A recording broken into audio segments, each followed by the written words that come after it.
Alright, so I'm making this video so that everybody who is helping me with Arts Expo knows how to double mat all of the artwork.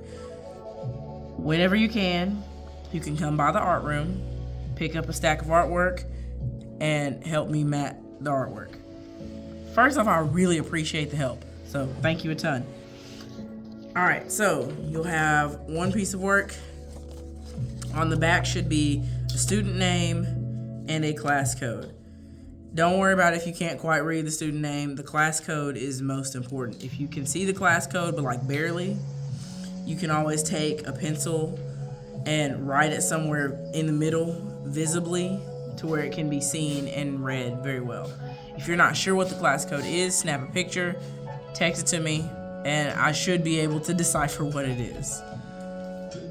Alright, so to double mat, you're going to need 4 same colored strips of paper.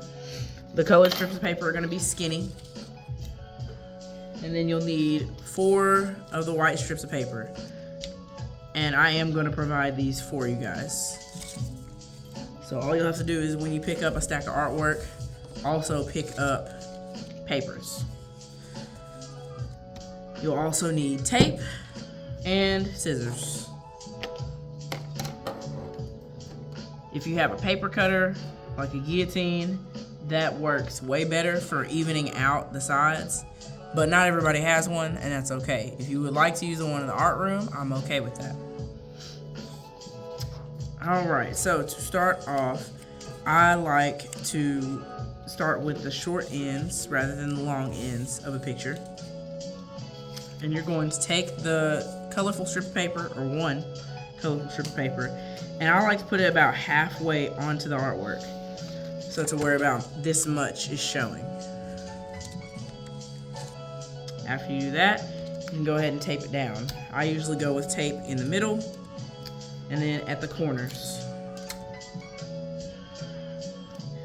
Also, just a heads up, you're going to run through a lot of tape, so if you need more tape, just let me know.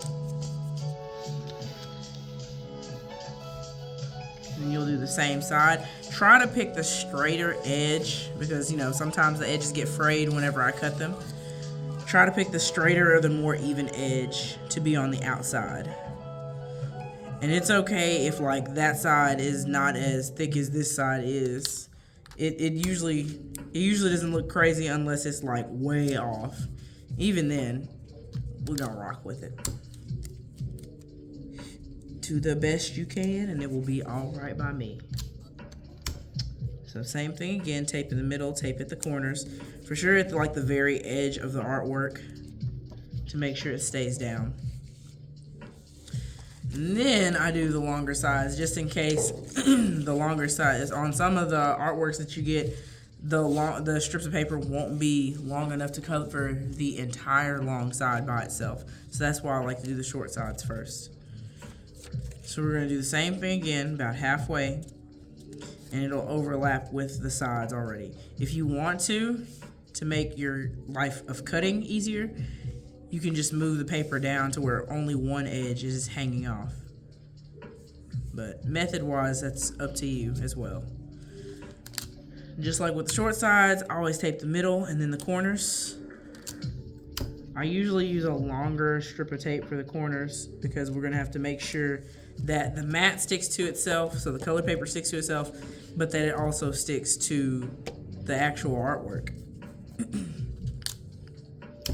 So, a longer bit of tape to the corner and to the artwork. That way, even when we cut stuff off, it's still good and stuck.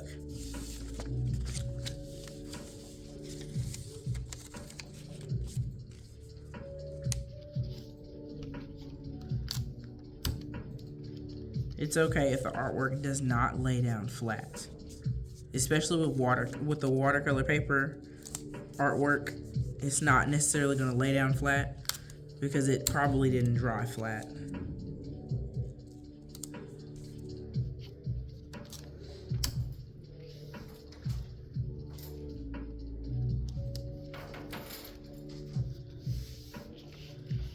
Alright, after this, it should be matted in blue or in whatever color you use. And then you can just cut off the extra papers.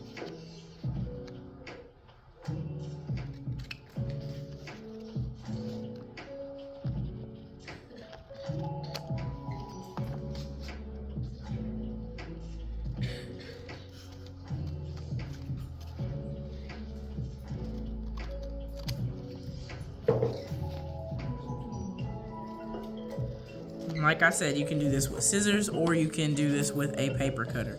It goes obviously a lot quicker with a paper cutter, but it's not required. Just make sure it's evened up. That's the main goal.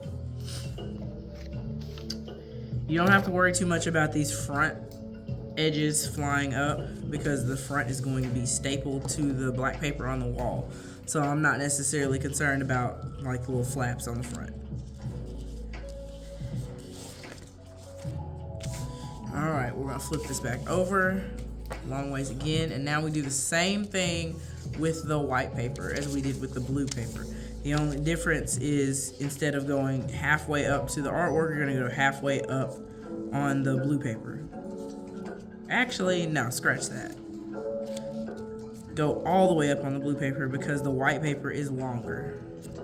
So, what I mean by that is instead of leaving some blue paper visible on the back, you'll go all the way up to the edge of the artwork, and that should still leave a thin line of white. Yep, it does. So that's what we're gonna do. So you'll take your white paper, have it up to the edge of the artwork, tape in the middle, and then tape on the corners. Make sure the tape is on the mat and the artwork, so you're gonna need a longer strip of tape for that part. And if you need to use multiple pieces of tape instead of just one and one, that is also fine.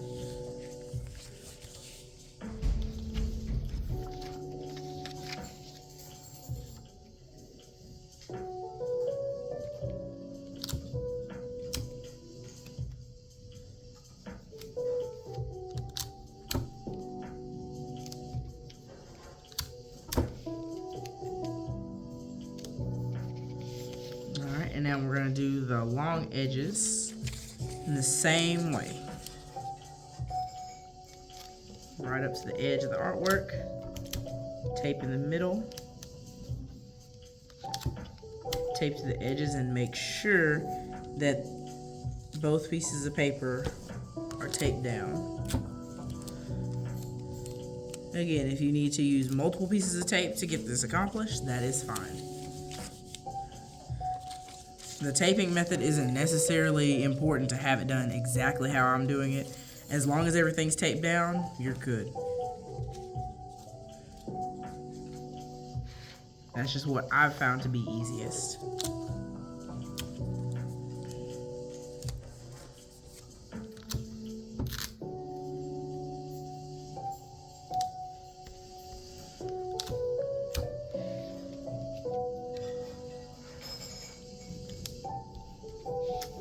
Okay, and it should look like this at this point. After that, we're going to cut again to even out the white paper.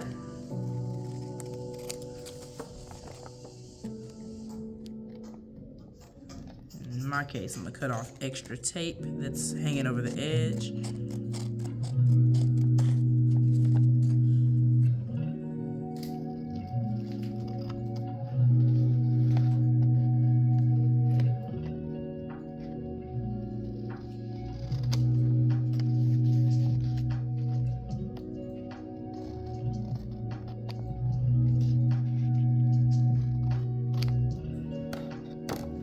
And then after the white is cut down, it's done.